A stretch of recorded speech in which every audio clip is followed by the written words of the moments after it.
Hello student, आज हम बात करेंगे बीएड सेकेंड ईयर में वैल्यू एजुकेशन विषय के अंतर्गत क्लासिफिकेशन ऑफ वैल्यूज या मूल्य के वर्गीकरण के बारे में संक्षिप्त में चर्चा करेंगे। सबसे पहले तो हम समझते हैं कि मूल्य होते क्या है, जिसका वर्गीकरण हम करने वाले हैं। तो देखिए, मूल्य और कीमत, बहुत सारे लोग मूल्य शब्द से किसी भी वस्तु की कीमत के बारे में अंदाजा लगाते हैं, जबकि जब मूल्य की बारे में जो राय है, जब व्यक्ति मूल्य से अभिप्राय लेता है किसी भी चीज की कीमत का, तो उसे अर्थशास्त्रीय अवधारणा के अंतर्गत देखा जाना चाहिए। यानी अर्थशास्त्र के अंतर्गत उसकी गणना हो रही है कि ये 10 रुपए की चीज है या 20 रुपए की, तो 20 रुपए क्या हो गई, उसकी कीमत हो गई। तो कीमत के अंतर्गत उसने मूल्य को देख लिया, लेकिन ये क्या कहलाएगी, ये अर्थशास्त्रीय अवधारणा कहलाती है। लेकिन अगर मूल्य को हम वैल्यूज के हिसाब से देखें, ठीक है, तो उसको मीमांसीय अवधारणा के अंतर्गत रखा जाएगा।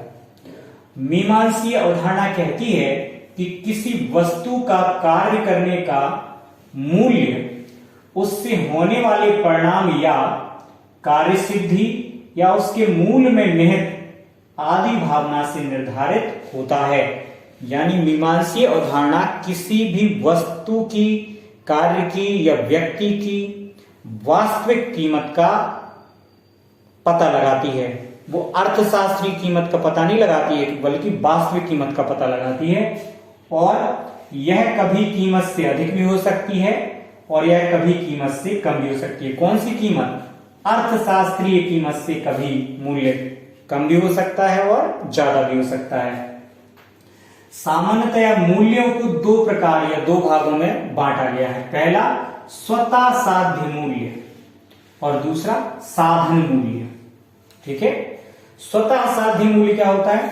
यह अपने आप में ही मूल्य होते हैं और मुद्रा में इनको आंकना संभव नहीं होता है। यानी पैसों से आप उसको नहीं तोल सकते हैं।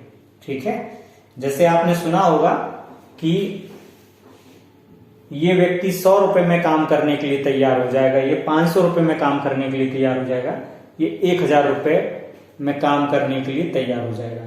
लेकिन अगर कोई व्यक्ति ये कह दे कि आप मुझे पैसों में नहीं तौल सकते हैं, तो इसका अर्थ क्या होता है? इसका अर्थ होता है कि उसके कार्य की जो अंकन है, उसको आप अर्थशास्त्र की दृष्टि से नहीं आंक सकते हैं कि वो कितना मूल्यवान है। ठीक है, साधन मूल्य क्या होता है? इनसे किसी लक्ष्य की सिद्धि होती है। साधन मूल्य क्या कहते हैं कि इनसे किसी विशेष अगले लक्ष्य की प्राप्ति होती है। ठीक है, अगर हम अर्थशास्त्रीय अवधारणाओं को देखते हैं तो मनुष्य अपनी आवश्यकताओं को विभिन्न साधनों से पूर्ण करता है। आप इसको स्वीकार करते हैं? मनुष्य अपनी आवश्यकताओं को विभिन्न साधनों से पूर्ण करने का काम करता है और ये साधन ही मूल्य बन जाते हैं। क्योंकि किसी भी वस्तु की जो कीमत होती है अर्थशास्त्र की दृष्टि से, वो उसकी आवश्यकता के अनुसार होती है और वो कितना ज्यादा आवश्यक है उसी के अनुसार उसकी कीमत तय होती है अर्थशास्त्र में। अगर हम मूल्यों के वर्गीकरण को और दूसरे प्रकारों में बांटें तो बहुत सारे मूल्यों के प्रकार होते हैं, जैसे मानवीय मूल्य, शारीरिक मूल्य, बौद्धिक मूल्य, नैतिक मूल्य, आर्थिक मूल्य, सामाजिक मूल्य, सौंदर्यात्मक मूल्य, भौतिक मूल्य, मनोवैज्ञानिक मूल्य, राजनैतिक मूल्य और न्यायिक मूल्य। ये प्रमुख मूल्यों के प्रकार माने गए हैं। मानवीय मूल्य से तात्पर्य है कि मानवता की दृष्टिकोण से किसी भी कार्य या साधन का क्या मूल्य है। ठीक है, मानवीयता की दृष्टि से। शारीरिक मूल्य का तात्पर्य है कि शारीरिक दृष्टि से किसी भी साधन का या कार्य का क्या मूल्य है। बौद्धिक मूल्य से तात्पर्य है बुद्धि की दृष्टि से, बौद्धिकता की दृष्टि से किसी भी साधन या कार्य का क्या मूल्य है। नैतिक मूल्य से तात्पर्य होता है किसी भी कार्य या साधन का मूल्य नैतिकता की दृष्टि से या व्यक्ति, वस्तु या साधन का नैतिकता की दृष्टि से क्या मूल्य है। आर्थिक मूल्य से किसी वस्तु की कीमत के अकॉर्डिंग उसका क्या मूल्य है, कार्य या साधन का बाद जो कीमत है उसके अनुसार, आर्थिक दृष्टि से, ठीक है, अर्थ की दृष्टि से। सामाजिक दृष्टि से किसी कार्य, व्यक्ति या साधन का क्या मूल्य है। सौंदर्यात्मक दृष्टि से यानी कि किसी भी व्यक्ति के सौंदर्य के अंतर्गत उस साधन या कार्य का क्या मूल्य है। भौतिक वस्तु के उपयोग के आधार पर उसका क्या मूल्य है। मनोवैज्ञानिक मूल्य वो होते हैं जो मनोवैज्ञानिक दृष्टि के अकॉर्डिंग तय किए जाते हैं। राजनीतिक मूल्य वह होते हैं जो राजनीति की दृष्टि से तय किए जाते हैं। और न्यायिक मूल्य वह होते हैं जो न्याय की दृष्टि से, क्योंकि भविष्य में उनको उदाहरण के रूप में लिया जा सकता है, तो किसी भी निर्णय को करते समय न्यायाधीश ये तय करते हैं कि भविष्य में न्याय की दृष्टिकोण से हमने जो आज आदेश दिया है उसका क्या मूल्य होगा, ठीक है। तो इस तरह के जो मूल्य होते हैं वो न्यायिक मूल्य कहलाते हैं। इन सभी मूल्यों को देखें तो इन सभी का अपनी अपनी जगह पर और अपने अपने कार्य की दृष्टिकोण से विशेष महत्व होता है, लेकिन नैतिक मूल्यों को और न्यायिक मूल्यों को सबसे अधिक वरीयता दी जाती है, क्योंकि न्यायिक मूल्यों का उपयोग इस बात में है कि भविष्य में भी उदाहरण के रूप में वो प्रस्तुत किए जाएंगे और नैतिक मूल्यों से भी व्यक्ति के आदर्शों का निर्माण होता है। शिक्षा का उद्देश्य क्या है कि व्यक्ति नैतिकतापूर्ण बने। तो नैतिकता की दृष्टि से कौन से मूल्य महत्वपूर्ण हैं, इसके अंतर्गत नैतिक मूल्यों को शामिल किया जाता है, इसलिए इन दो मूल्यों को ज्यादा महत्व दिया जाता है, ठीक है।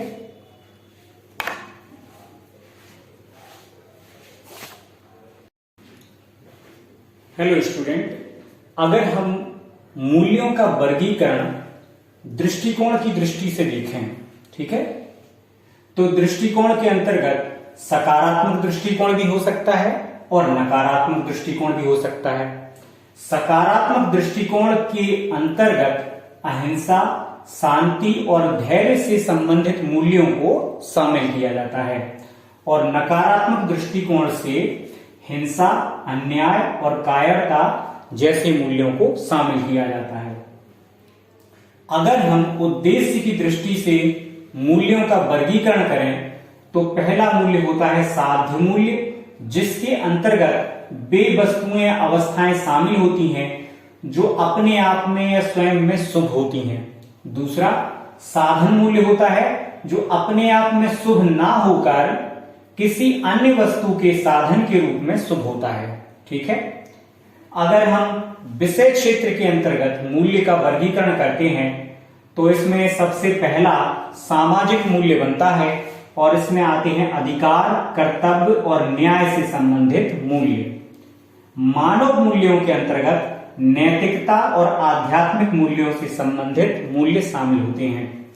आध्यात्मिक मूल्यों में शांति, प्रेम और अहिंसा से संबंधित मूल्य शामिल किए जाते हैं।